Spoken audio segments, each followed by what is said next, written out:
top down, smoking on a fat cigar. Cool breeze in my head, bittersweet smoke flying through the air. It's the way I feel, smoking on a fat cigar.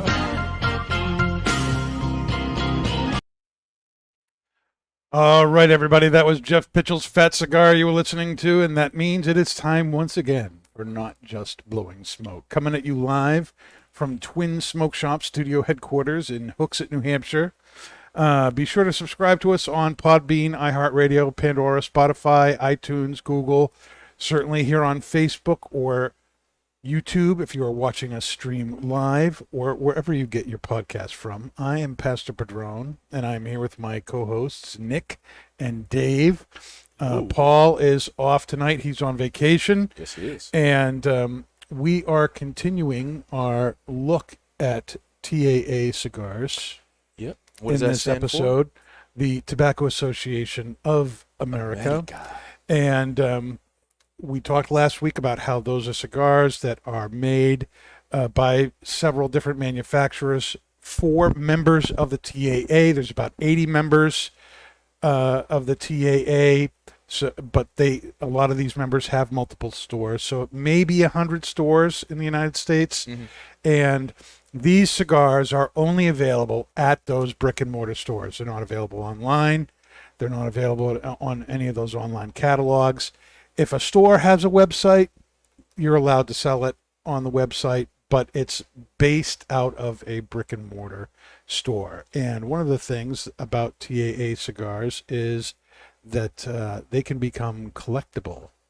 And as cigars come out year after year, a lot of people want to go back and they want to get, this year's version, last year's version, the year before. So all this stuff started around 2012. 2018, when this cigar came out, the EPC, the EP Carrillo 2018 TAA came out in the 50th anniversary of the TAA. Yes. And it features a USA Connecticut Habano wrapper. And if that's not a wrapper that's necessarily familiar to you, it's not something that you hear all the time. That is also the same wrapper that is on the Liga Privada T52. All right. And then Nicaraguan binder fillers. It is a 6x52 cigar. And we're going to be pairing it with the 724 Barrel Select Woodford Reserve. And before we get into anything else, why don't we talk a little bit about first impressions of the cigar itself? Well, I'm getting this subtle sweetness to it, and there's there's some spice, a little bit of some wood notes there. Yep. And maybe a mix of earth and leather. Not so much. Earthatha? Earthatha and leather. Yep. Yeah. Yep. Very good. Yes, very good. And what about you, Nick? What do you pick up on the cigar there? Wood. Wood. Nice leather. Mm-hmm. Some really nice spice on the retrohale. It's, I can't go as far as saying it's a pepper bomb, but you got some really nice dark spice in there. Dark spice, yeah. Nice dark spice in there in the retrohale. And I do get a little bit of the subtle sweetness, and it may be from sipping on that bourbon, but yeah, I do get a little bit of that subtle sweetness, and it's really smooth. And for me, it holds around medium so far. Yep. That spice really stands out to me. Yes. Some nice wood notes. There is that kind of sweetness to the wrapper. Yeah. And like very, almost, very, very, very smooth. The burn is great too. And what's great, this cigar's had 3 years age on it.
credited to a German guy named Johann Wolfgang Drobrainer.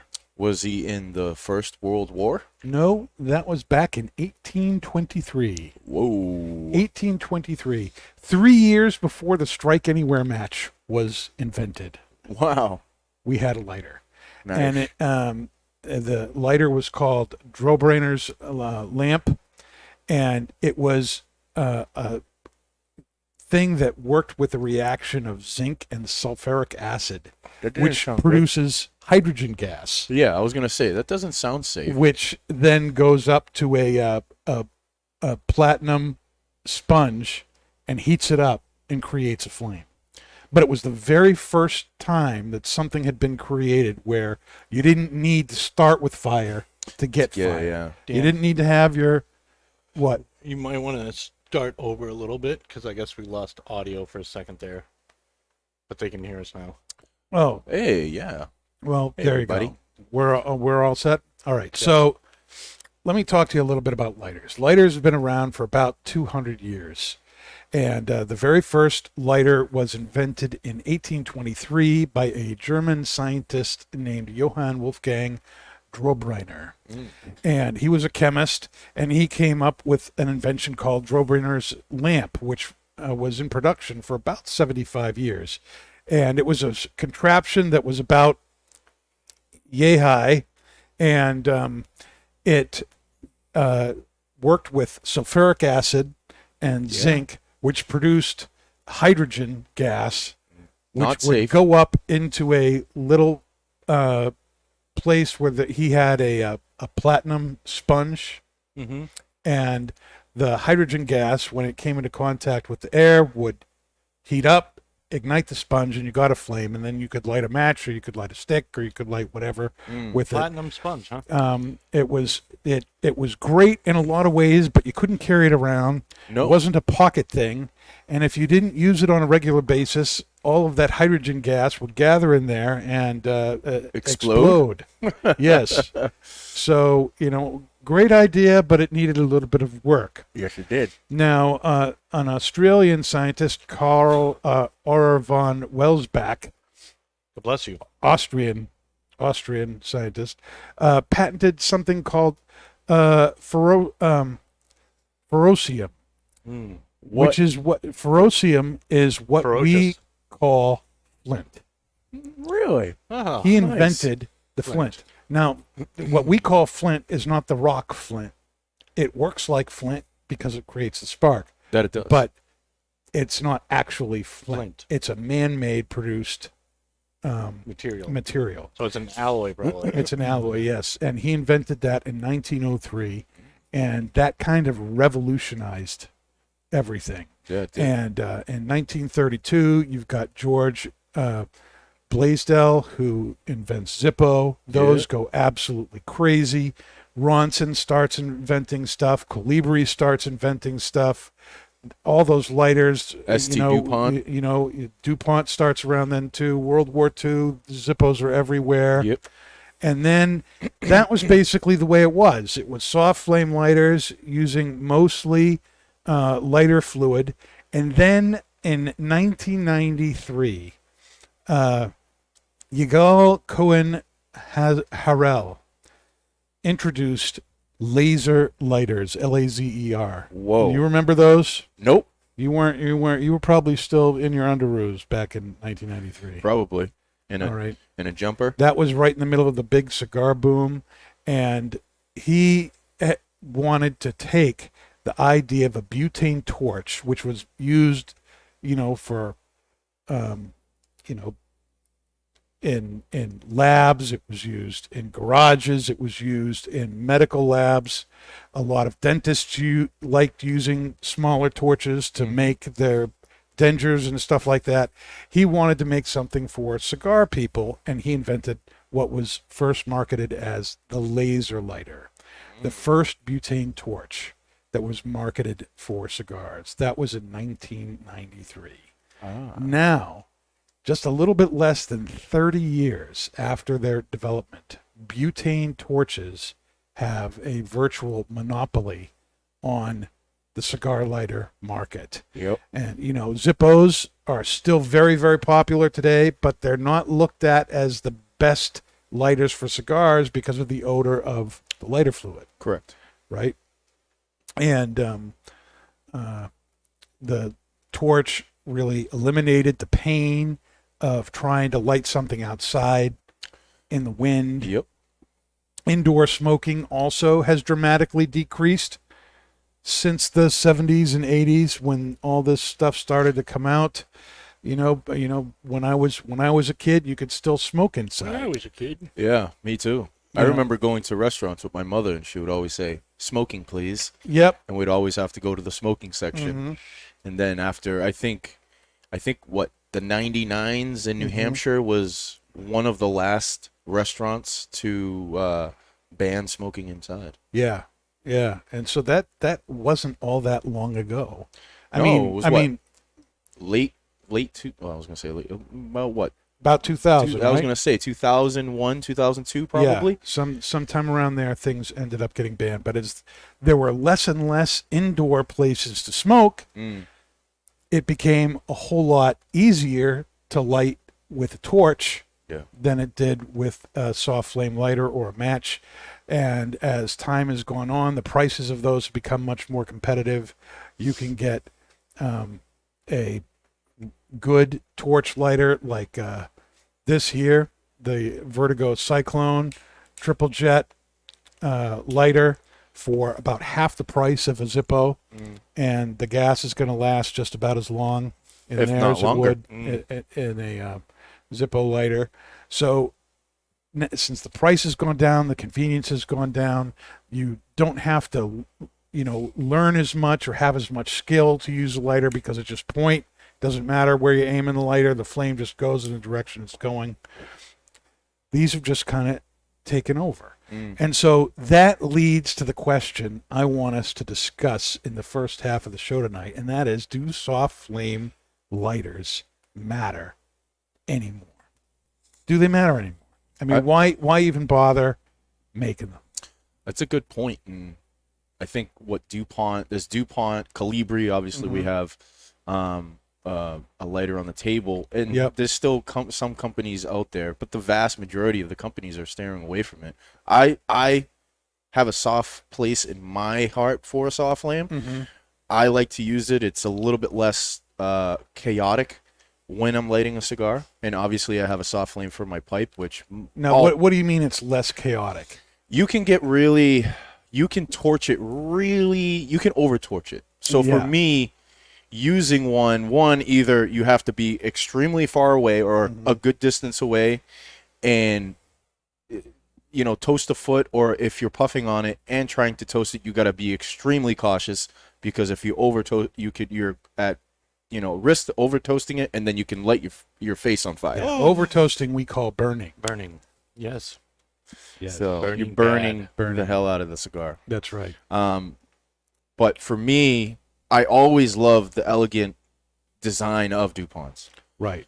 There's a lot of nostalgia to it. There is, and a lot of smoking a cigar is kind of going back in time. It's doing something that has long tradition to it, and lighting a cigar in a traditional way is part of the ritual of enjoying a cigar for some people. Yep, absolutely. But I see fewer and fewer people actually doing it, and a good case in point is we have actually on our YouTube site, because people are always asking how do I go about properly lighting my cigar. We produced a couple of short videos, one how to light a cigar with a torch, and another how to light a cigar with a soft flame lighter.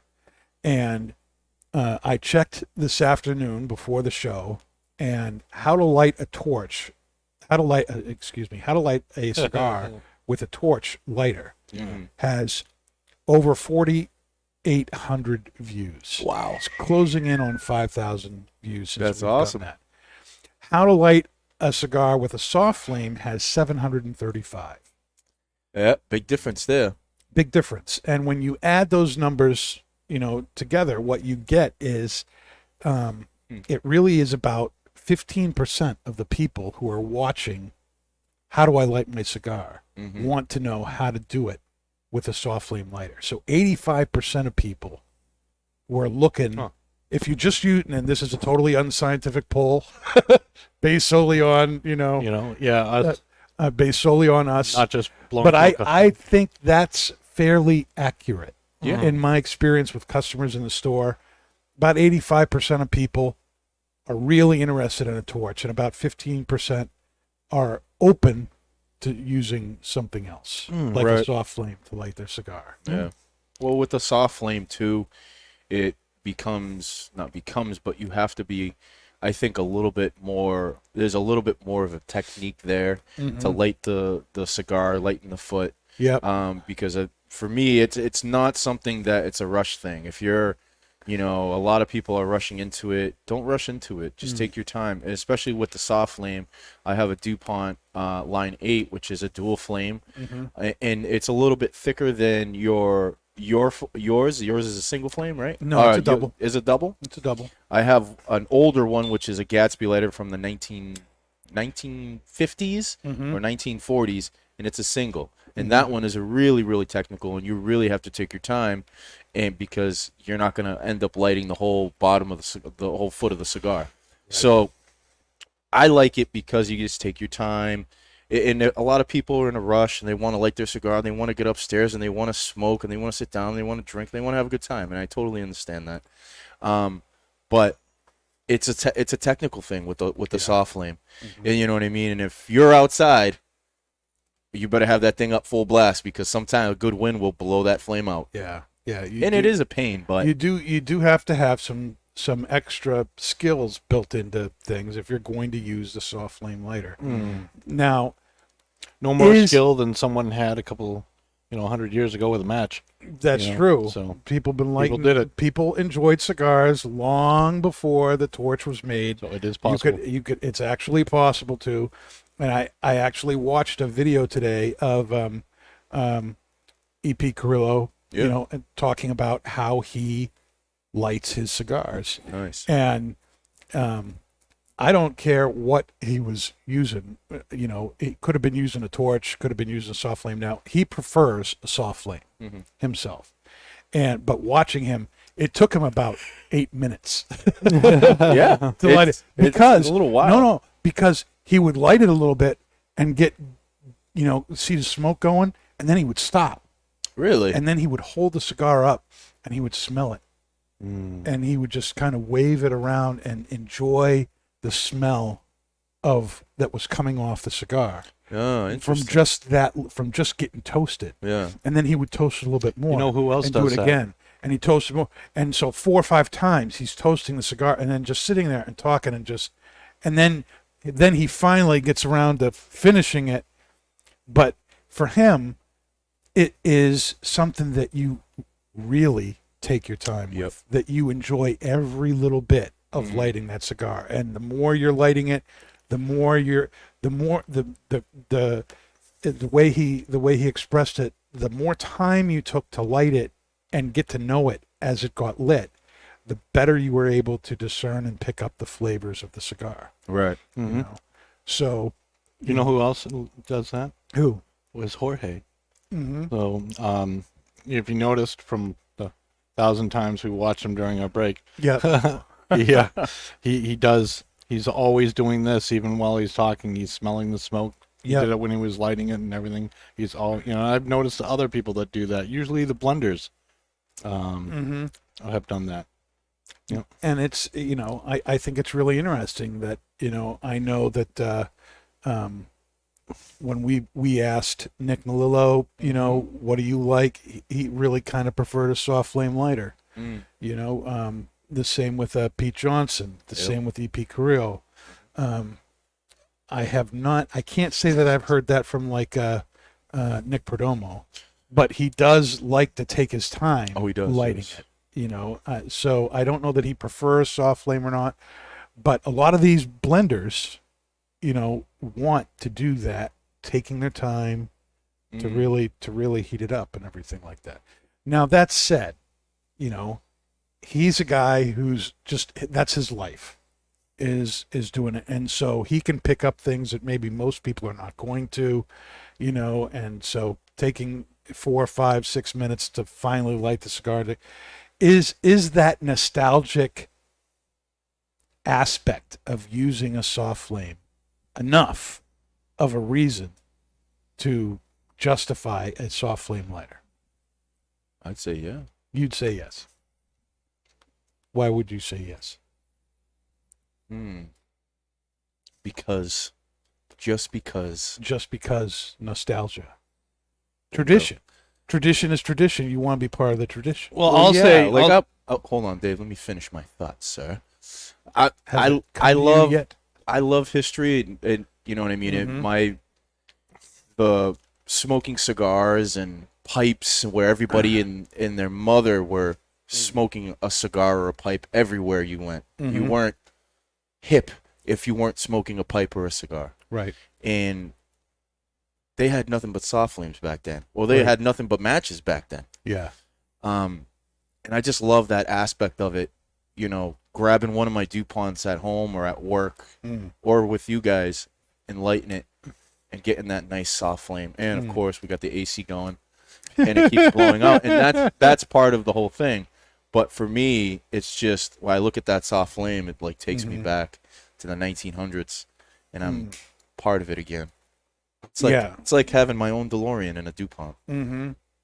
Now, Dave, what about you? Is nostalgia a big enough reason to hold on to something that's basically really old, outdated technology? Well, absolutely. Me personally, though, it's like I constantly use a torch, and then every once in a while, or when I smoke a Christoph or something with a shaggy foot, I'll use a soft flame.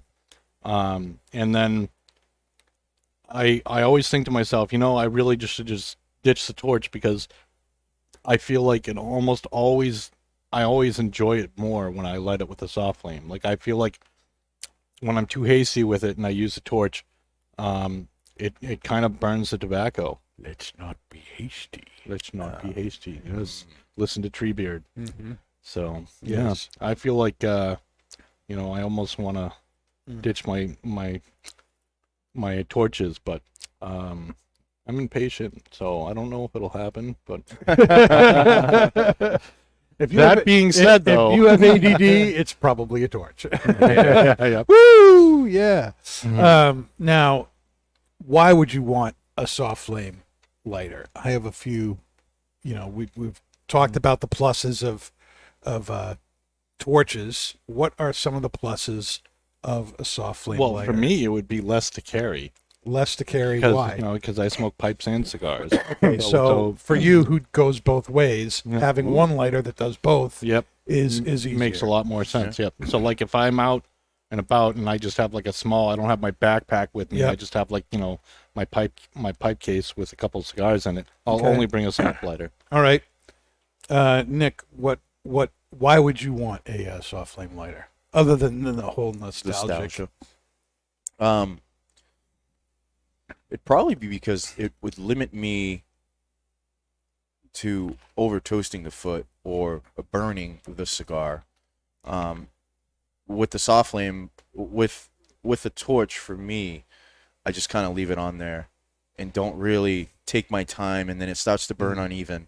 And then it can canoe, and then you can have problems, and then it can go south pretty quickly. Right.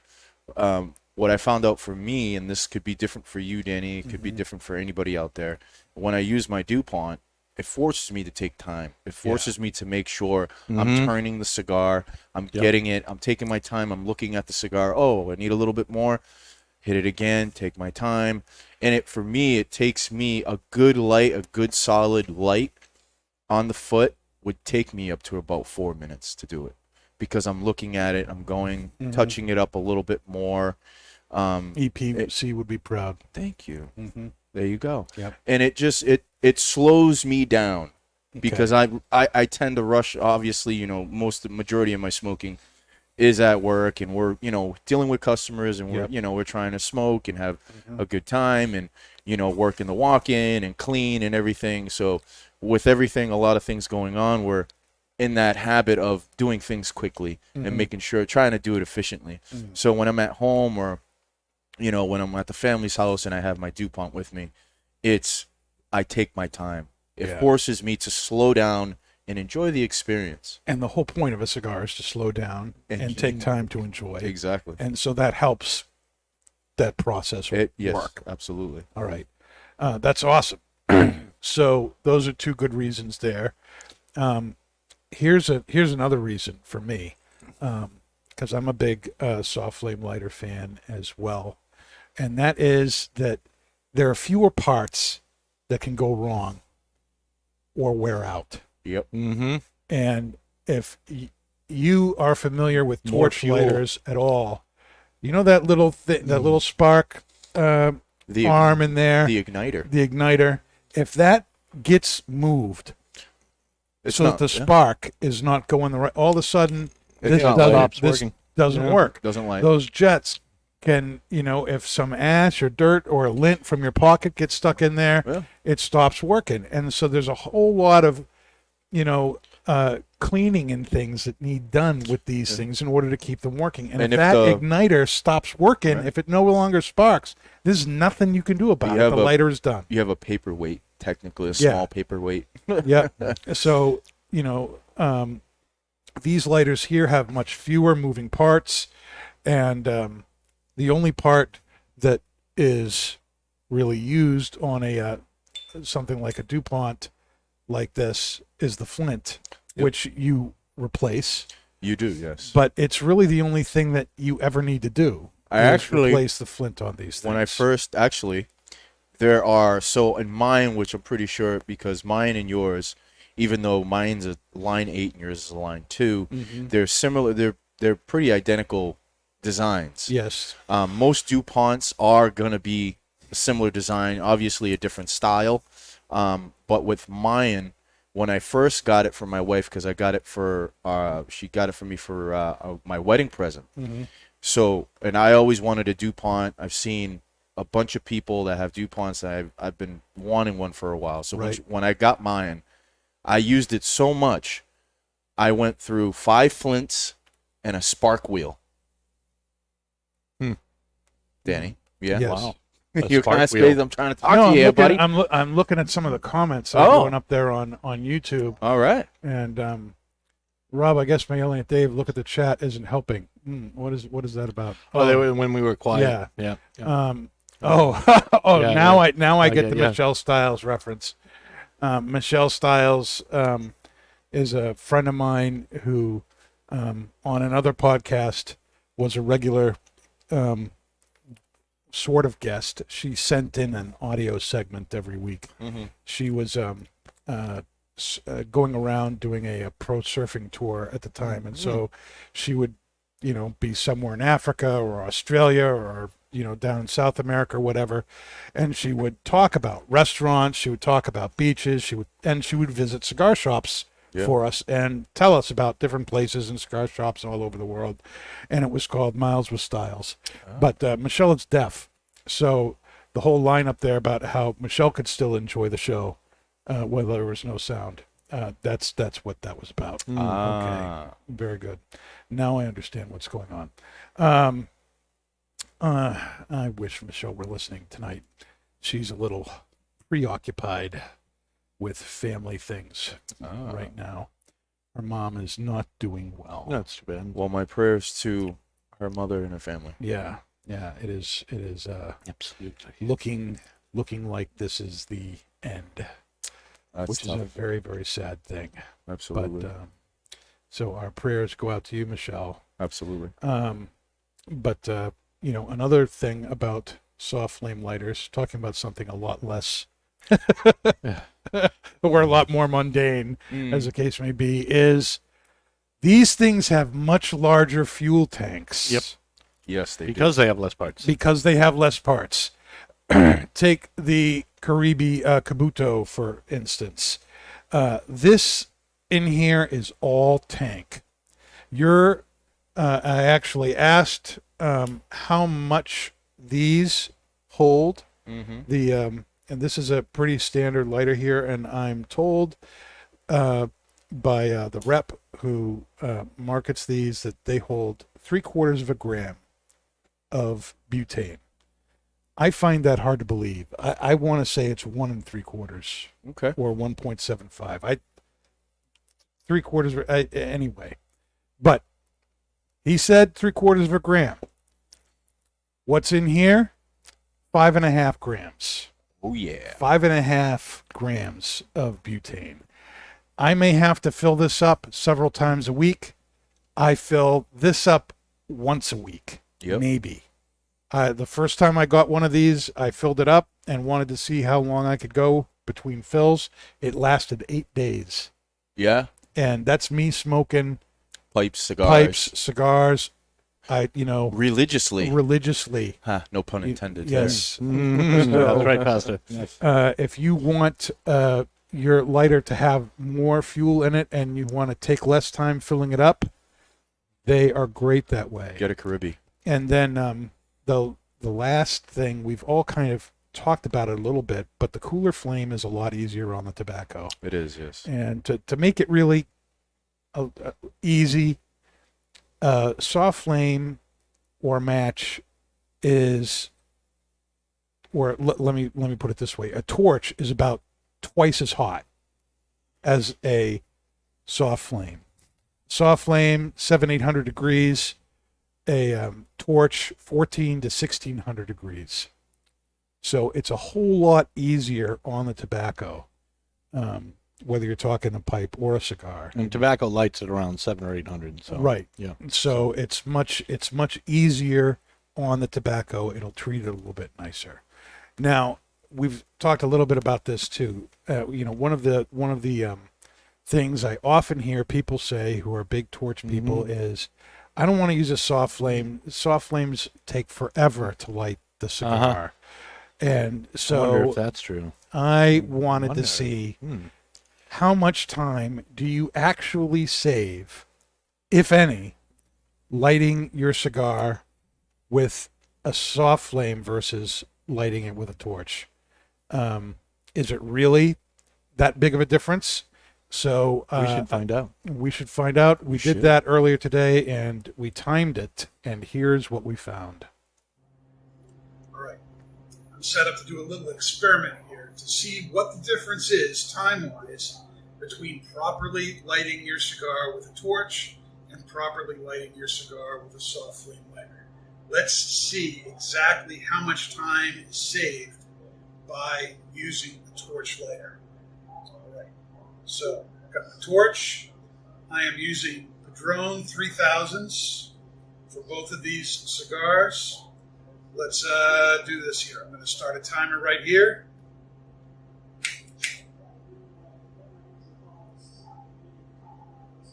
I'm not trying to rush. I'm trying to do it right.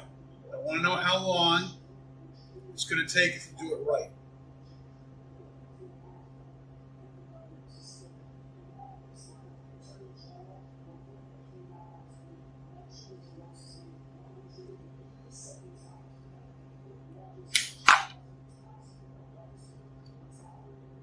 There we go. 26 seconds. Almost 27 seconds. Right? Let's try it with the soft flame lighter. Little Caribe here.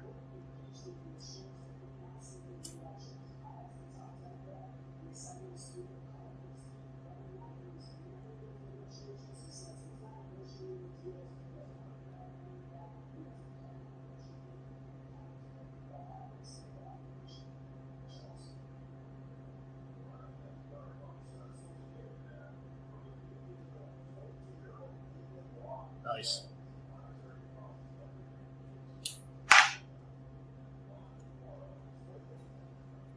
Twenty-eight seconds. So, according to my little experiment here, you save 1 second by using a torch lighter if you're going to light your cigar correctly. Is that worth not using a torch? I don't know. It's quicker.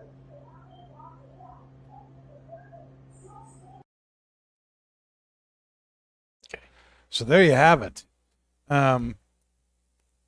within a second or two, I had both lit.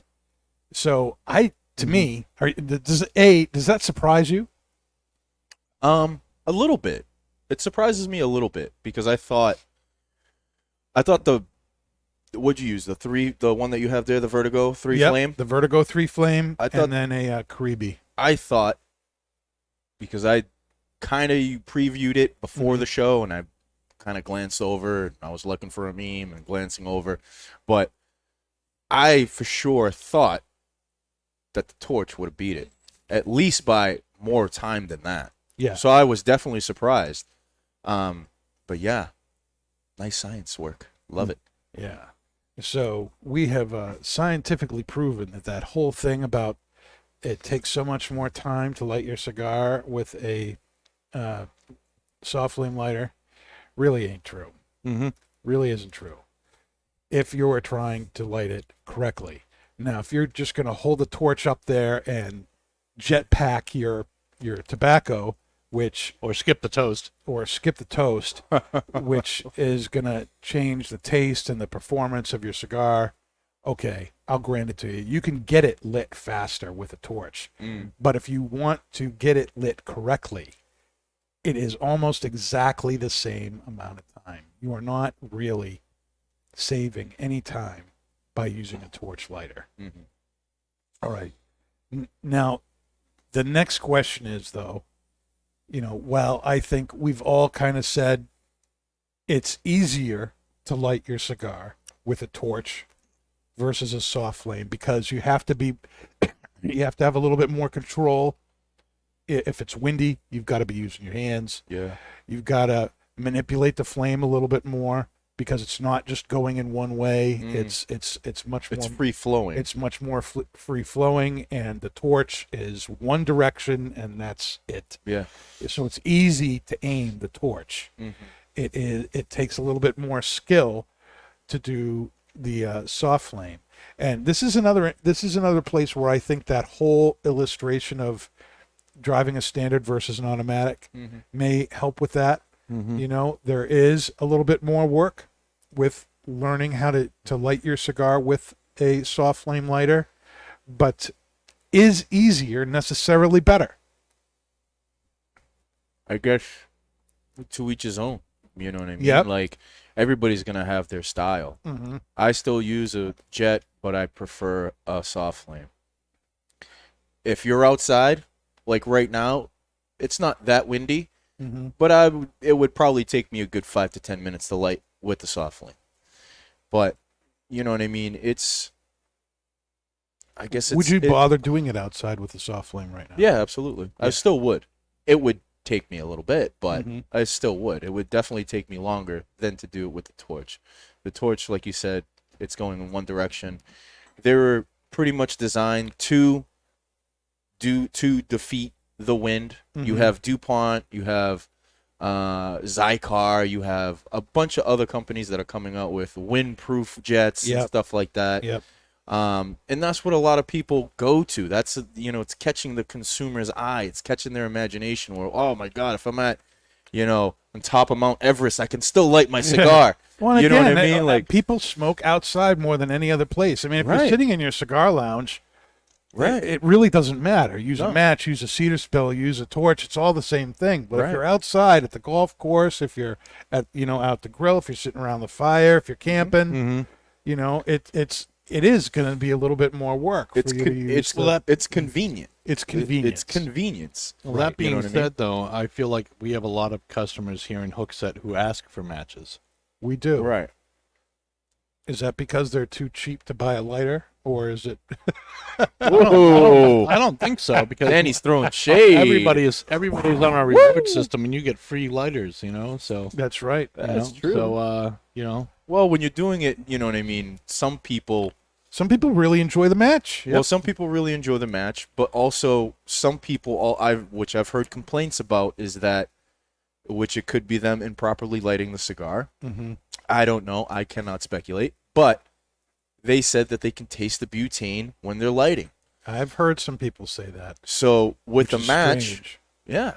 with a with the match, you can Right. taste the sulfur. So. right, exactly. If you're lighting it too quick, it's you know what I mean. And even with lighting a match, you have to wait. There's some technique there. Yeah. There's some You gotta patience let that those needs to be chemicals practiced. burn off. Yeah, there's some patience that need to be practiced. Yep.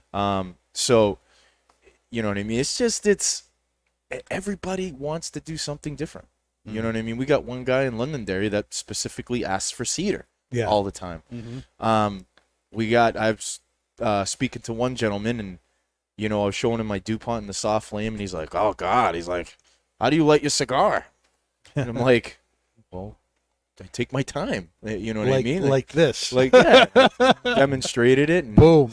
you know, and I do have to admit, on a relight, if you're relighting your cigar, for me anyways, it takes a little bit longer and it's a little bit more difficult, especially if you have some ash on there and you don't properly clean it off.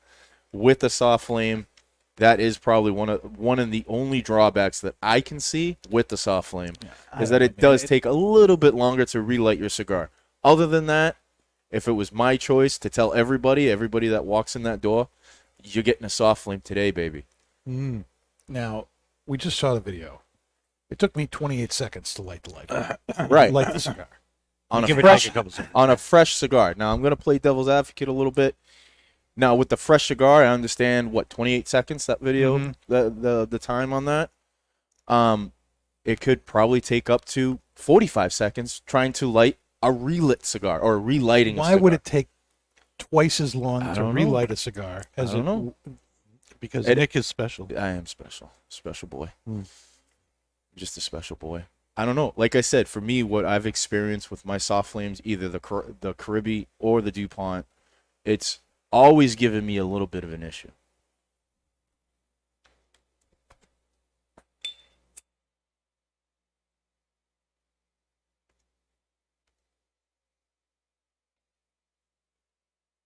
And there you go. Proves me wrong. Once again. I mean, like, properly lighting I need my applause button back. Well, I did properly light it. All right. I did properly light Well, it. And it tastes fine. This is the way. This is the way. Mm-hmm. I guess he proves me wrong I again. I just think sometimes you exaggerate. I think you think things take longer. It feels longer. Maybe it feels longer. I don't know. But it would take just as long for me to blow through the torch. Now, that's the one thing, you know, when you're relighting a cigar, you want to blow out the cigar, to blow out the tar and the crap. You don't want, so that it doesn't get drawn into the cigar. And if you blow hard enough and you're using a soft flame, you might blow out the flame. I've seen that happen before. I've done that too. You know, and that's a pain. but you know, it shouldn't take 45 seconds. 45 seconds. To I guess I exaggerated that time, I suppose. All right. Now, if you wanted a soft flame lighter, what would be a good one to get? And The cheapest one. we The cheapest one. we have several lighters here to choose from, and here I have a Colibri soft flame. They have several models. They have soft flame models that start around $30. Yep. And then they have models that look more like this, kind of based after the DuPont kind of model here, and they start around 60 and go up from there. This particular one is 125. Correct. And it's just like anything else. And you pop it, and it's a flint lighter, and it's got one flame. It's angled coming out that way, out the cigar. I mean, out the lighter towards your cigar, and very nice. It's heavy. It's got some nice texture to it, so it's easy to grip. Okay, and it's got some nice weight to it. It the ergonomics. The ergonomics on that is very nice. It's very comfortable to hold. It's very comfortable to light. Easy to light, especially if you have big hands. This is a nice lighter for somebody with big hands. Now, the Caribbees here, this is a Japanese-made lighter. They are made by hand, and basically are made with steel, brass, and nickel. They're all high-end materials here. This whole area down here, this is the Caribe Kabuto. All that in there is tank. That's all tank for the gas. And the Kabuto here has this wing on the one side, which is a help for you to pop the top so that you can activate the lighter. Okay. It has a dual flame to it, and that makes the flame a little bit extra wide, which makes it easier for whatever it is that you're lighting, be it a pipe, be it a cigar. And these things, Caribes, start at around $85 and go up to $140. And you have the $140 high-end thing right there. And this is the Tomo version of the Caribe lighter here. And the Tomo has pipe tools in it. It's got a little pick. It's got the tamper. And it has a tamper in it too. I love having a lighter. Right and that's for me on an everyday scale. The DuPont stuff I kind of break out once in a while, and I had it with me today for the show just so we could showcase it. But the Caribe, the Caribe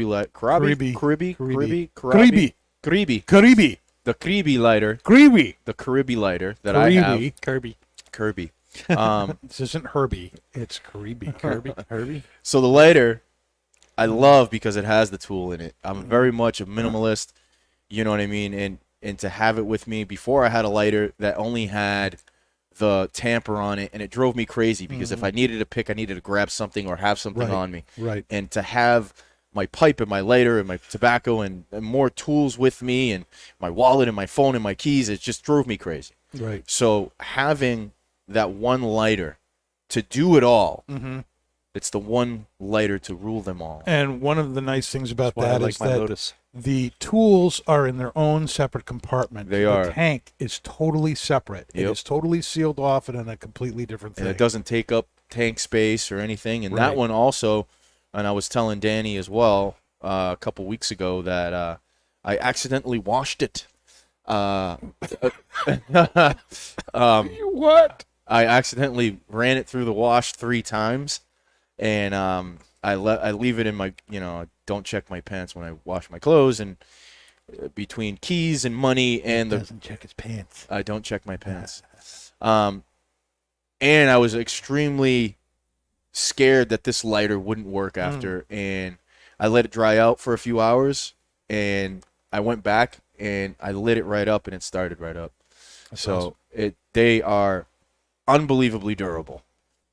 And then the third soft flame lighter I have to showcase here is a DuPont. This is an ST DuPont Gatsby Lean 2, and it's got the little ping there.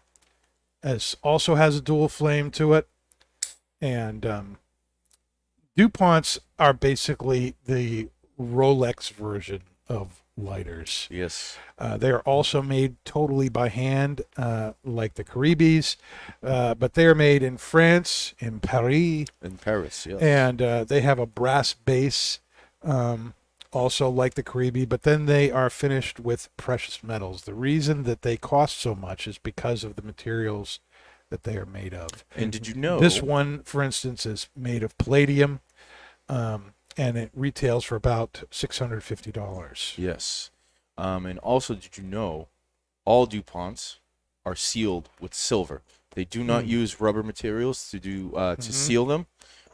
More common lighters, the Vertigo and stuff like that, they use rubber seals. Right. DuPonts use silver to seal all their parts. Right. So, you are buying something that is the most high-end material production that you could possibly get. Yeah. If you see something on a DuPont that looks like gold, that's because it's gold. If you see something that looks like Chinese lacquer, that's because it is Chinese lacquer, or diamonds, or silver, or whatever the material might be, crystals or something like that. Yeah. It's all very high-end stuff. So So they're really cool gold they stones. start at around $400 and they go up from there. are they going to produce a nicer flame than a $30 Colibri? No. No. But they are made of much nicer stuff. One of the nice things about this, for instance, I've had this for about a dozen years right now, is that I could probably sell that for what I paid for it. Yep. Because there is a shortage of palladium right now. Oh. And silver. And so those things are always in demand. So it's almost like you're making an investment. Who needs Rosalind Capital to send you gold? Just get a DuPont, Right. just start collecting DuPonts and you'll be able to retire on them. Yeah. All right. Now, that said, between these lighters here, my best bang for the buck are the Caribbees. And that is because they are made of, I think, of superior materials than what you find in the Colibris, or we're going to be talking about more pipe lighters later on, the Vertigos and Lotus lighters. Zycar as well. Zycar as well. But I have always had great luck with these lighters. They feel good. They have a great weight to them. The spring that's used to pop the top is made of a special polymer that is several hundred times more strong than steel. Wow. These things don't break. And so for between 85 and 140 bucks, I think that's the best bang for your buck. They also have the biggest tanks of the lighters that are out there. One of my other favorite Caribe lighters is about half as thick as this, and it still holds 2.8 grams of fuel. Your average butane torch holds about 1.8. Yep. So even the smallest Colibris have almost double the fuel capacity of most butane lighters that are on the market. And because of that, I think they are excellent lighters. So if you are in the market for something like that, look up Caribe. It is a great pipe lighter, and because of the dual flame and because of the quality of craftsmanship, they're made by hand, they're made in Japan. I think you get the best bang for your buck with those. I agree. Totally agree. Unless you can get an unbelievable deal on a real DuPont, because DuPonts are fake. There are a lot of counterfeits out there. If you can get a really good deal on a really good DuPont, and more than likely it's not going to be new, it's going to be used, and it's going to probably be old. You could probably get a deal, and when I say a good deal, you're probably still going to be spending $300 or $400 anyways. But I definitely agree with Danny on the Caribbean lighter. I got mine for $140. No, I got mine for $100 on the pipe day, right, when we had the event. So all of everything that we had on the table was 20% off, yeah. And I got it at a discount. And I mean, like, that is my single lighter that I use for pipe and cigars on a daily basis, and it is absolutely wonderful. And like Danny, I use mine constantly every day, all day, morning and night, and I only have to refill it once a week.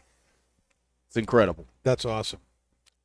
All right, we've gone a little long in this segment here, so we're going to get ready for our break, and when we come back, we are going to be looking at Erinmore Flake and talking pipes and pipe lighters. We'll be right back.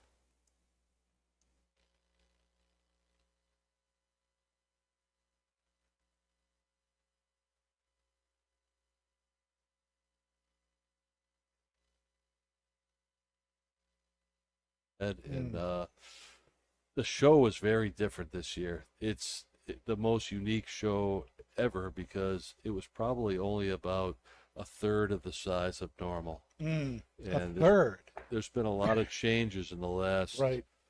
2 years with some of the manufacturers dropping out, some of them not displaying as large as they normally would. That was the big shocker for me, seeing the booth changes this year. Did Perdomo have No. his drums? Nope. No drums. Whoa. No drums. Yeah, Nick had a spectacular booth I'm sure. in years past. Yeah. This year was much smaller, still very classy. Him and his family were there personally working very hard. I have a lot of respect for the Perdomo family. But a lot of the booths were a lot smaller. And you know what? I liked the feel of it a lot better. You could see more of the show floor. You could visit more booths. A lot of the smaller manufacturers like ourselves got a lot more activity because some of the big boys just weren't there, Right. taking up 2 and 3 hours of your time. So it was really good for us. Now, how do you think the show went as a whole? Like, if you're looking at the PCA as a whole thing, was it good? Was it a success? Was it underwhelming? Well, What? I think the show itself was a success for the people that showed up. Okay. As a whole, the part of the goal for the PCA is one of the ways that they raise money for the organization to keep it afloat and to keep the lobbying moving forward and fighting for our rights. So it might have fallen a little short there, but that's why a lot of us did these PCA exclusives to get more people involved, get people participating and supporting the organization so it can keep going for years to come. Because without that, a lot of what we've been successful in winning over the last couple of years wouldn't have happened.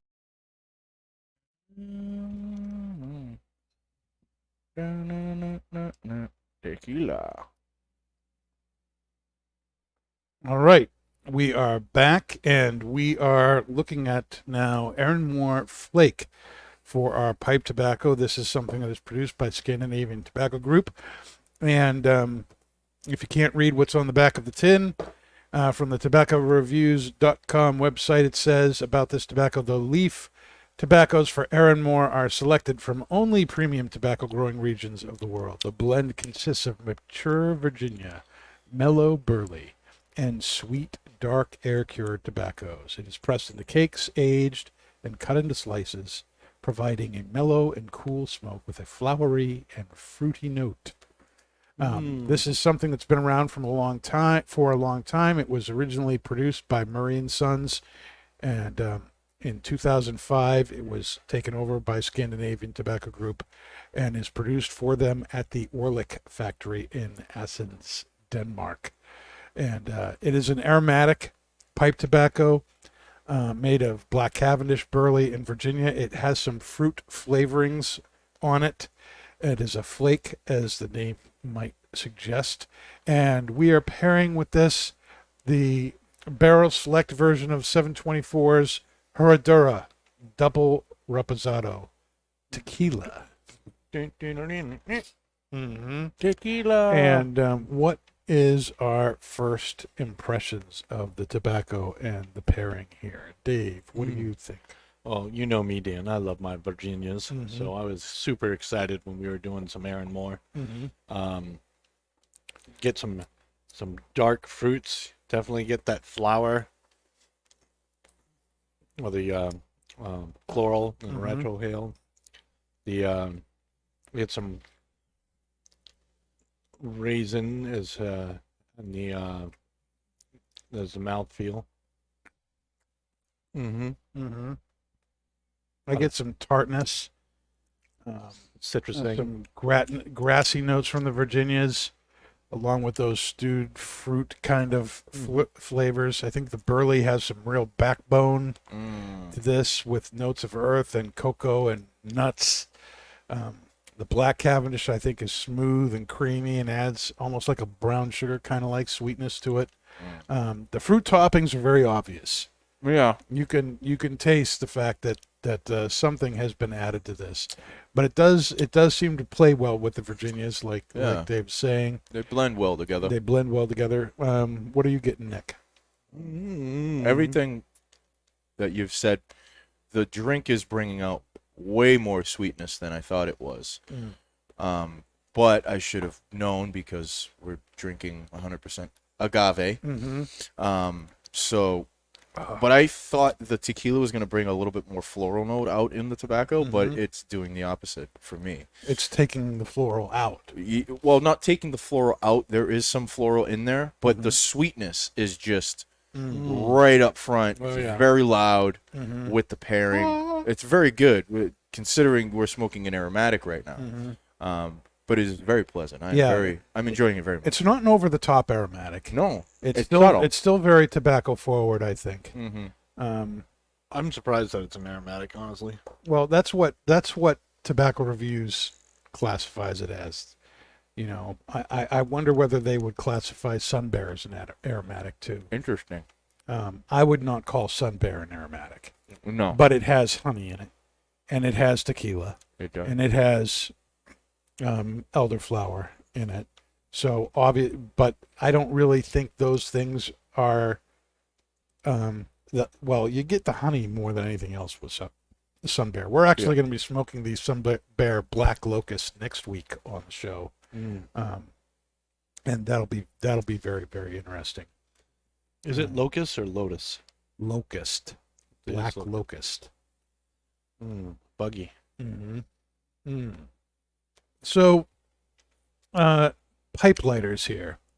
Like we said earlier in the show, if you are smoking a pipe, you really want to have a soft flame lighter. That's not really an option unless you like burning your wood. There are a number of different options that are out there. You could certainly use a DuPont. I've used the DuPont for the pipe before. That double flame really helps a lot with that. But $600, $700, $1,000, maybe a little more than you want to spend on a lighter, And not to especially a lighter that you would take with you all over the place. Right. And not to mention using it a lot, you would have to get the refills on a DuPont, which are not cheap at all. Yeah, that is the biggest drawback with DuPont lighters. If DuPont lighters could use, if their soft flame lighters could use regular butane cans, Yeah. that would be great. The big drawback to these, other than the major price tag for getting them, is that you have to buy DuPont lighter butane in order to fill the lighter, because it screws into the bottom of the lighter, and each type of lighter has its own different screw. Yep. And you got to use the right color. Yep, and the colors match the threading Yes. of your lighter. So if you're the inside of your lighter, when you unscrew the cover to get to the fill valve, if the inside of that is red, then you have to use red labeled DuPont. If it's gold, then gold. Green, then green. Or blue, then blue. And you have to use those things. And if you use some other butane in your lighter and something goes wrong with it, that voids the warranty. You can't use anything else on that lighter, and that's one of the big drawbacks. And that's a big plus for the Caribe here, that can use any butane that you might want to use. Yeah. But there are a number of pipe lighters that are out there. Probably the one that we sell more than anything else at Twins is the Vertigo Puffer.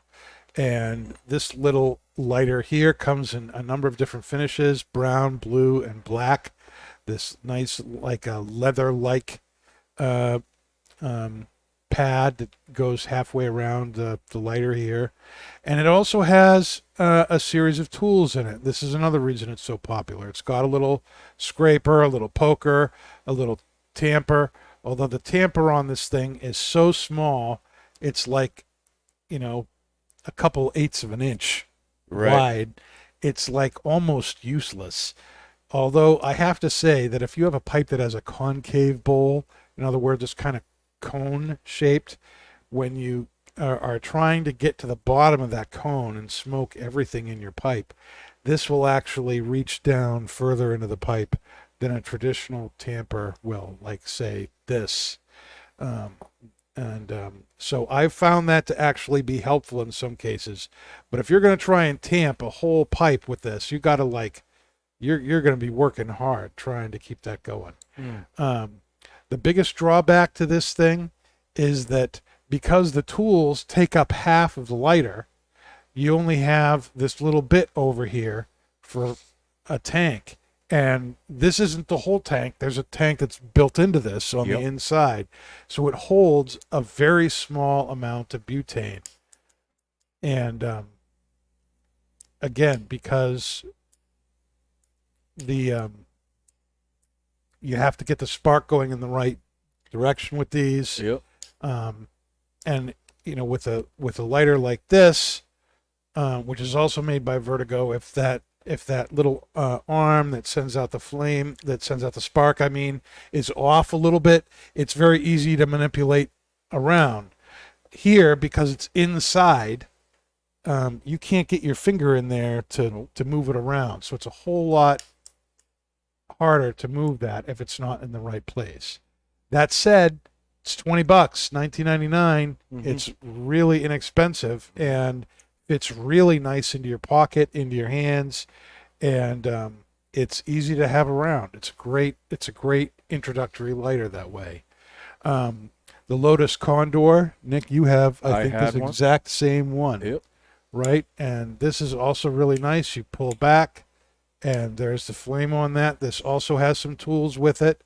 It has this, I'm not even sure what that actually It's is. like a scraper slash pick. A scraper pick, and it's U-shaped. So it's a little bit awkward, frankly, to use. But it does have a nicer, fuller tamper.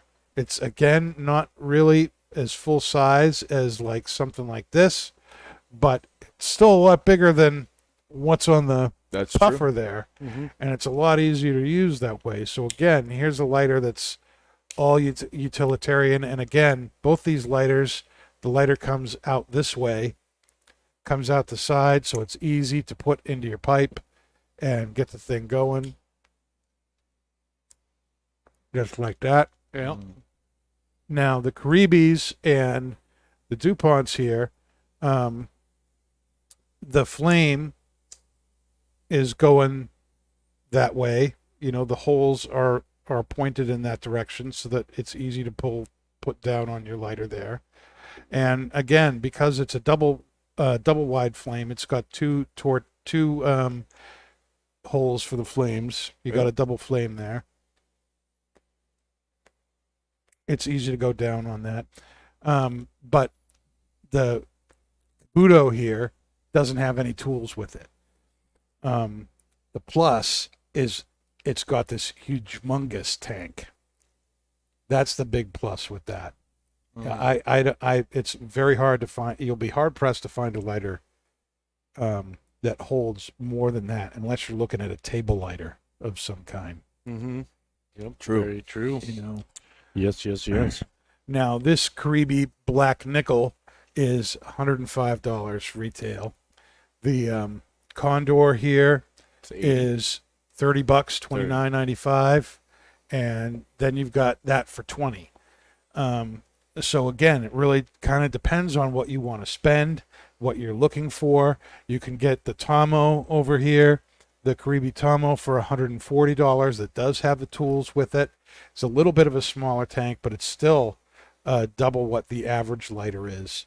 And again, Nick, who smokes anything and everything that there is under the sun, fills that once a week. Yeah. Yep. And I bounce back and forth from pipes and cigars, so. Yeah. And I washed it And he washed it 3 times. Not that we recommend that, No. but No. it still works. Thank God. So that I like my huge- Lotus. You like your Lotus? It's and it's also got a tamper on it. But It's got a tamper, and the nice thing about this tamper though is it comes all the way out. yeah, and you got the poker, Poker the at the poker bottom. on one end, and you got the tamper, so you can do whatever. Here's the drawback with this though, it comes all the way out, Yep. So you can lose it. so you can lose it. Mhm. And I know people who have lost it. It's not like you can just order a replacement one of those. You're going to have to buy a new one. It's buying, if you have to buy another lighter. if But you it's want it nice in a back. pinch. But it is nice in a pinch, yes. But again, because the tool is all going up in there, You're losing tank. you're losing tank space on this. So, but it is probably double or triple the amount of gas that is in the puffer over here. So it's all about what you want. Let's talk a little bit about what's going on at Twins. And the very first thing I want to talk about is our own anniversary party. Yay! Which is going on next week, next Monday night. 1 week from today, that's right. And next Monday, the 16th, will mark exactly 2 years for us as a podcast. We're very, very happy to have been on the air and that people are still listening, like Rod. Thank you, Rod. 2 years. I'm not sure if that says anything great about us or does it say something bad about Rod? I'm not entirely sure. I hope not. I hope not. And Oscar's been a fan. Up there. He's been there since Brad, the beginning. Brad, everybody. Yep. And if you are in the area, if you are in the Hooksett, New Hampshire area, you can come up to the store starting around 4 o'clock next Monday night. And we're going to have the grill going. Yeah, baby. Dave here is going to be grilling hamburgers and hot dogs. We've got one of our customers, I guess, is going to be bringing some sausage Sausage. to grill on there. I'm going to have some of my award-winning chili. Yep. My burnt offerings chili that's come in first place at several different chili cook-offs that I've been to. Dave is also going to have some of his apple pie. And Tequila Talia will also be here during that time. And from 5 to 6, she's going to be doing tastings of two of our favorite drinks we've had on the show recently, Monkey 47 Gin and Jefferson Ocean. Ooh, that's a good one. And we'll be enjoying Jefferson Ocean on the show that night as well. Yes. And the show is going to be featuring some of our favorite cigars, as well as the brand new Sun Bear Black Locust. Oh, yes. Like I hinted earlier. And one of the things that we're going to be doing too is we're going to be selling packs of the cigars that we're going to be smoking on the show. And it's $60 for the pack. It's 6 cigars. And it's one each of the cigars that we will all be smoking on the show, including what Talia and Bree will be smoking on the show. Right. And if you buy one of those packs, you're going to be entered into a raffle for a prize we're giving away that night that includes a glass top humidor that is loaded with a selection of 724 cigars. A whole box worth, 20 cigars. Woo! Ashtray, lighter, cutter, and one of the new 724 hats. There is some more stuff that's going to be added to that, I believe, from Christoph. That's right. And there might even be more as we talk to other companies. But already we're talking a $250 get up. Oh, yeah. Heather's also Plus, bringing little bags of presents. For presents. Oh, Yes. very nice. Yeah. So you're going to want to be here. And if you can't be here, we're going to be recording the show with everybody who came live. So the setup is going to be a little bit different for the show. You're going to see people all around us. We're going to try and get them involved in what's going on. It's going to be a very different show, and it should be a lot of fun. I'm really looking forward to that. That's going to be crazy. Paul will be here. Nick will be here. Dave will be here. Bree and Talia.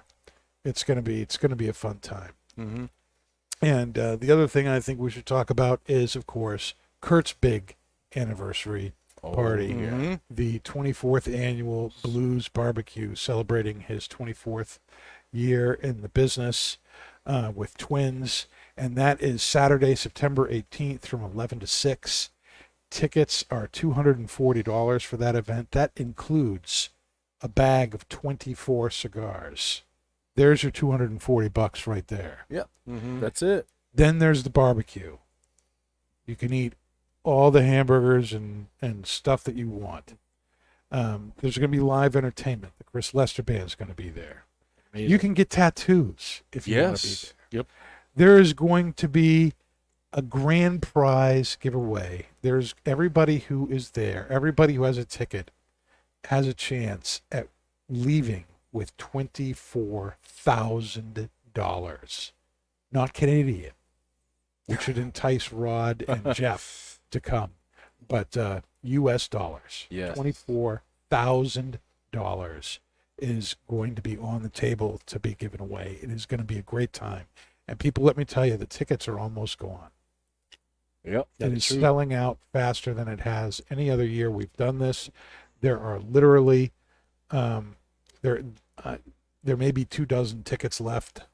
Less than that. Yeah, it's going out. So if you are on the fence, get off the fence. Call, visit either Twins location, pick up your, yeah, that's like $1 million Canadian, Rod. That's right. And Rod has been listening to us since day one. Yep. And I'm very happy that we have listeners who've been around that long. That's fantastic. And so we are looking forward to both of those anniversary parties. And we already have more people than we had initially hoped would sign up. So we're doing great for the party next week. It's going to be a real good time. Hope you can be here with us. Now, Nick, do you have a meme of the week? I sent it over to You Dave. sent it over, Dave. What is the meme of the week here? Well, this one was actually, to tell you the truth, this one was actually provided to me from Dave, and I sent it back to Dave so we can put it up there. And it is a fun fact. Dave, what does it say? It says, fun fact, 1892 to World War II, the U.S. required firearm manufacturers to include cigar tubes in the buttstock of U.S. military service rifles due to the love of cigars among servicemen. And there you can see the tubes, and I actually said, well, those tubes don't really work. The cigars only fit halfway in. That's pretty useless. And then Dave said, well, they're just showing you what cigars fit. They actually fit all the way in and then get covered up. So, but how cool is that? That's very that your guns can have cigar tubes in them. That is really, really cool. A cool, fun fact there. That's good. Now, if you live in New Hampshire with us at all or roundabouts, it has been a very hot, humid, wet summer. More wet than heat. More wet than heat. Yeah, it's miserable. And people, you know how it is. People start to complain. Yeah. It's so hot. It's so wet. And I'm like, it's summer. It's New England. It's this is when the rain happens. It's like, But it's what like, do you want? man. When it snows in the winter, like, oh, it's so cold. Well, yeah, it's winter. It's December. Hello. 32 out. Wear a sweater. But Dave remarked earlier today, maybe we should count our blessings. We could be on fire. Yeah. And 16 other states. There's 16 other states that are really dealing with with drought. Yeah. And with fires and forest fires and things being out of control. Greece is freaking burning. Yep. Oh yeah. And, last year was Australia. Last year was Australia. That's right. And there was a lot of we had some friends of ours who we kept asking if they were okay and all this stuff, and that kind of leads you to in different parts of the country you generally have to be willing to put up with different types of natural disasters. Yes, you do. And here in New England, yeah, it can rain. Rain isn't a really big deal, but in New England, I guess the big thing is blizzards. Blizzards are our big natural disaster. But we get a nice little taste of all of that bad weather. We get the snow. Recently, we've got the rain where days on end it wouldn't stop. Right. We get the heat. Floods, yeah. You know what I mean? We get the winds, we get the hurricanes when it comes up this way. Hurricanes, yeah, tornadoes. Tornadoes, yep. I remember 2 years ago or a year ago, it hit somewhere in Massachusetts, Springfield or something like that. Springfield got wiped. Yep, they got hit pretty good. Years ago, Gloucester got wiped off the map, pretty much. Yeah.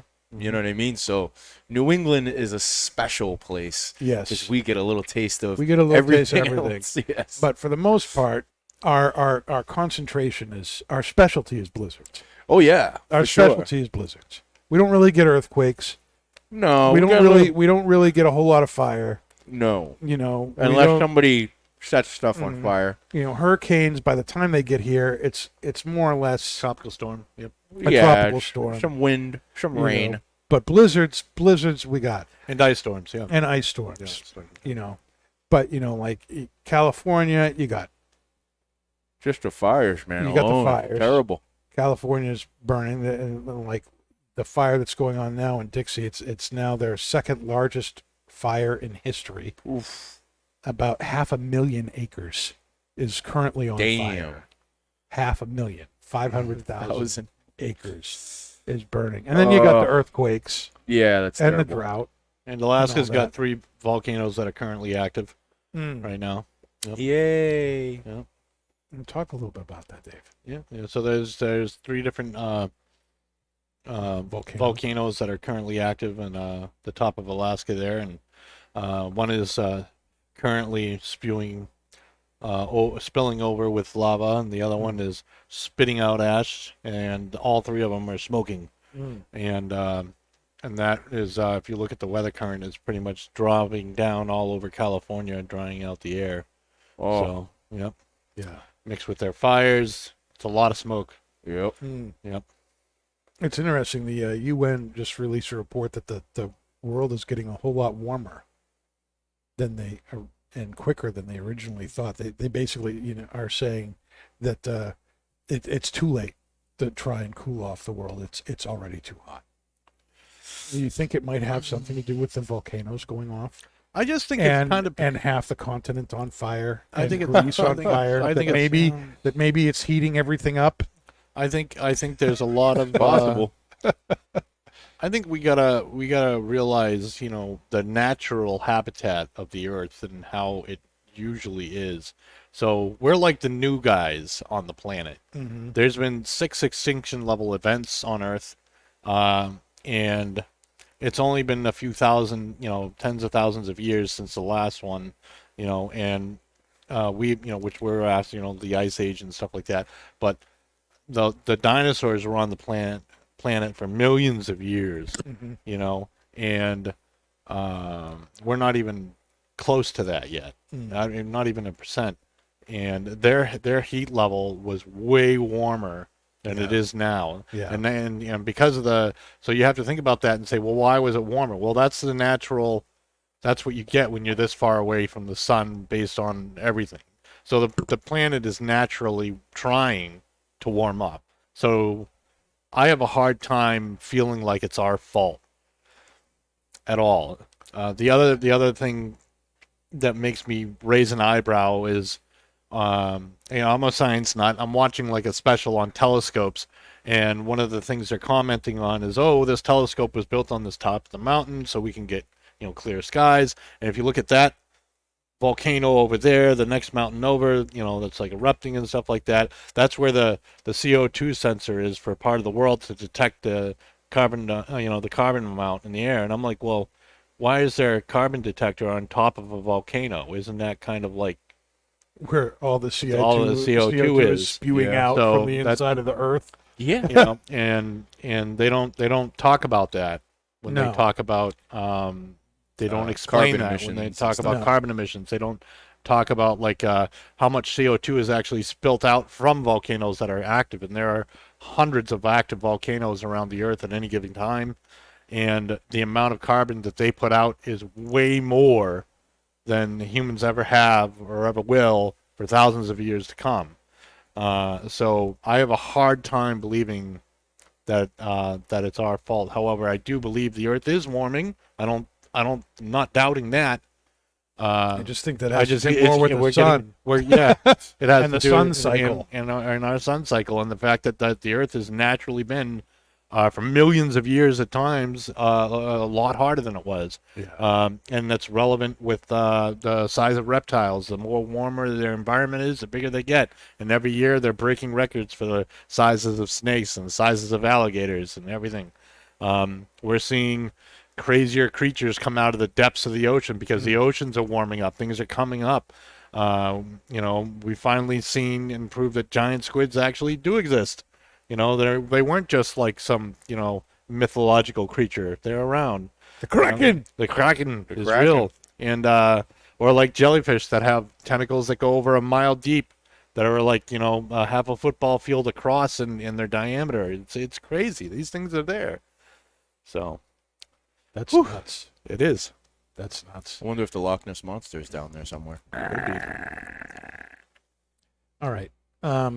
Let's move to a lighter topic. Food? Would you rather? Something something that it's a really important question. What is beach pizza? Pizza at the beach? That doesn't make any sense. What is it? Beach pizza is a different kind of pizza. Well, What is beach pizza, and what makes beach pizza beach pizza? Well, I know that they cook it in a tray, a big, huge rectangular tray, Mm-hmm. and it's cut in squares. it is cut in squares. And that is not normal pizza. No. Sometimes. It depends. Well, I think it all depends. I think it all depends on who you talk to. Well, who you Because- talk to is well, where they well- grew up. Well, yeah. Well, obviously, around here in New England, or at least in this area, the Rockingham County area, it depends on who you talk to, and it depends on what they were brought up. Because for me, I grew up in more of the Salisbury, Hampton area. I grew up in Lawrence, Mass.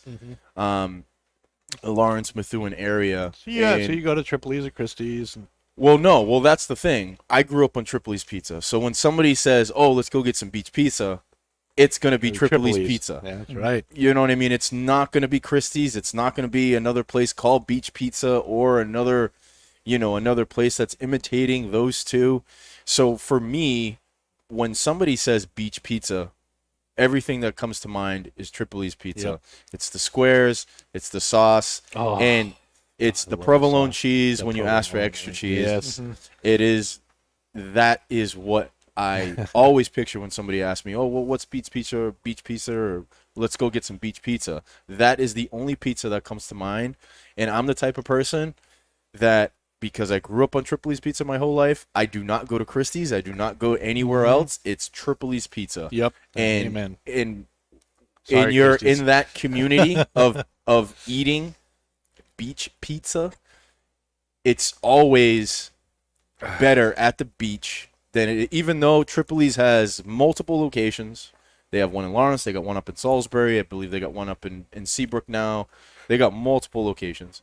But the one in Salisbury, in the town, not town square, but in the center, right next to the beach, is the best Oh, it's pizza. on the beach. Yeah. Well, yeah, it's on the beach. It's right next to the sand. That is the best pizza. Why? Even though it's, from my understanding, and I've spoken to the owner of Tripoli's, it's the same sauce, it's the same recipes, but for me it tastes different at the it can be beach. very easily the oven, because ovens are usually not duplicated. very True, much. but I've spoke to a lot of people, and a lot of people told me that it's the salt in the air that creates that a little bit of extra taste. Because you're right off the you're right next to the sand, you're right next to the Seabrook ocean. one is literally like a mile up the street. And I know because that's where I got that box today. It's literally you can they're right there. Yeah, but you're sitting It's, that it's one's literally next to on the Salisbury line. Like the line goes through. True, but you're right next to the Mosh, which is next to Browns and Mackey's. So Yeah, which and like 100 it's yards different. that way. For me, is it's beach. gonna. For me, it's always gonna be different. And again, it's probably something, to do See, with beach- psychology. But Beach pizza is also the sauce is Sweet. very, very sweet. Yeah. It is. It's a sweet sauce, Mhm. and when somebody says beach pizza, I think sweet pizza, and I think I don't want that pizza. why not? It's delicious. It's not. How dare you? Were you unhappy with your supper, Dan? No, I wasn't happy. I like beach pizza, but I love traditional pizza. Like we have this Well, guy, yeah, we have well, Pizza me- Sam who comes in and brings Jamie, yeah. us pizza at the shop every once in a while. That's great and- pizza. And I love his stuff. He comes in these big, huge, big triangular pieces of pizza, dripping with stuff. Did Oh, Dad it's ever good. take you to Gloria's in Waltham? No. So me and him used to go to this place in Waltham every time I used to hang out at work with him or something, and this was it was thick. Like if you got a Gloria special, it had everything in the kitchen sink on this pizza. It was like this thick. You had like 2 pieces and you were stuffed. You could not eat anymore. And at that point in my life, if I got a large pizza, I would eat all of it. It would just be gone, But I couldn't eat more than 2 pieces of that. It was insane. You had to use almost a fork and a knife with it. It was so thick. Oh boy. Oh, it was beautiful. Yeah, Awesome. for me, that was like the Wegmans buffalo chicken pizza. And Wegmans is a store. It's a grocery store, but they've also got a big bakery section in each of their stores, and big brick oven for pizzas. That's what you want. And they make these huge 20-inch pizzas, and you have a piece of their buffalo chicken pizza, and it's all like breast meat that's been cut up, and I mean, so it's all, it's not cheap meat. It's just a piece, and you're stuffed. Just incredible. Where's that? I like. Pizza. The closest one's in Burlington, Mass. Oh. But they're big in New York and New Jersey. I've never heard of them. Pennsylvania. That's so weird. Wegmans. We've been Yeah. keeping secrets, Dan. Wegmans. Oh. I believe that the reason all the market baskets around here and a lot of these stores started coming up with Market's Kitchen and coming up with all was because Wegmans was coming up here, and that was their edge. Yeah. They had these. Market Basket wasn't gonna have that. Nope. And Market Basket does pretty good with what they do. Mm-hmm. Oh yeah. They do stepped pretty up their good. game. They did step up their game, very much so. All right, would you rather question? Would you rather? Let's do it. Would you rather question? And this is based off of our own little current situation here at the Hooksett store. Over the weekend, we lost our AC Which is a shame. in the store, and so the question this week is: would you rather work in a place with no AC or no heat? Damn.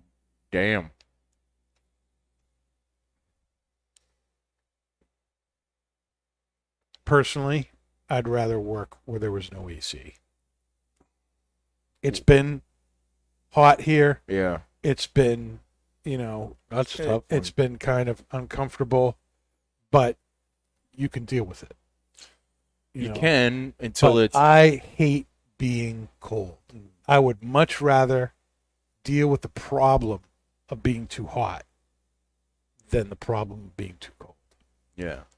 But you know what I mean, like And there's the stuff past that you couple can of days do, though, it hasn't been that bad with the heat. Today wasn't so bad. It was in the upper It was- 70s. right. you So know. if you're dealing with, so in my dilemma with that question is, it depends on how hot and it depends on how hot and it depends on how cold the workplace is. If you're in a place where you have no AC and it's 110 degrees, 100% humidity in there, and it's like practically raining in the building, you're not gonna want to be in there. That's terrible. But with no AC, I mean with no heat, and it gets pretty cold, I guess I would have to go with you on that one, man. Yeah. Yeah, because you could always put layers on, and I'm pretty sure Kurt wouldn't want me walking around with just shorts and slippers with no shirt. So you'd rather it be too cold. Yeah, I'd rather be too cold, brother. I feel like there's a lot more things you can do when it's too hot. Like you can put like a wet towel or like around your neck or something like that, or But if you run out of stuff to put on, you're that's it. So I think I'm going to agree with Dan. I'd rather have it be too hot. I hate cold feet. Yeah, I hate Yeah. cold feet. Cold feet sucks. Cold feet sucks. All right, so final verdict here on the Erinmore Flake. with the pairing of the tequila. Tequila is very good. Finished my tequila, almost finished my bowl here, and the balance between them both is incredible. Kurt picks a really, really good alcohol, period. He blends cigars unbelievably.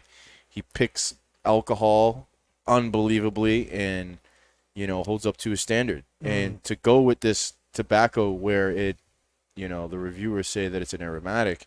One, you wouldn't tell that it was aromatic if you didn't say anything. It goes off as a light medium body smoke with some really nice complexities, nice floral notes. Obviously, the tequila is bringing out more of the sweetness in there. Yep, I agree. And it's a wonderful pairing. It is something that I can definitely drink 8:00 a.m. in the morning and smoke. Definitely easy going. It'd be my morning coffee. It's never too early for tequila for Nick O.T. Absolutely. Just like the pipe tobacco, you could have it morning, noon, and night. I feel like the tequila, you could do the same thing.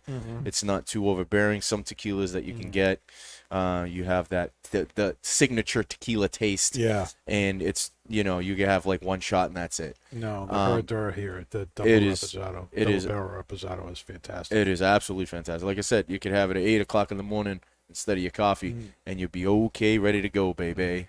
What do you think, Dave? I think the pairing is really good. Other than the fact that I feel like the floralness that I was getting in the retrohale was kind of killed, and it's kind of mellowed out the smoke a little bit and made it sweeter. But I still like the pairing. I like the cigar pairing a lot better. Yeah. But, Okay. Very good. Yes, sir.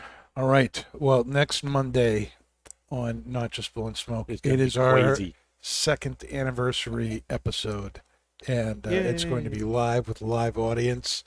And if you are in the area, you can be on the show with us, and if you're not, you can watch us all be on the show live. It's going to be a very different show. The format's going to be different because we're going to be including everybody in the show, and we're all smoking different things for our cigar. It's going to be a lot of fun. So be here next Monday, 8:00. If you can be here in person, be here at Hooksit at 4:00. It's going to be a really great time. You're not going to want to miss it. We'll see you next week. And that's Not Just Blowing Smoke. Stay smoky, my friends.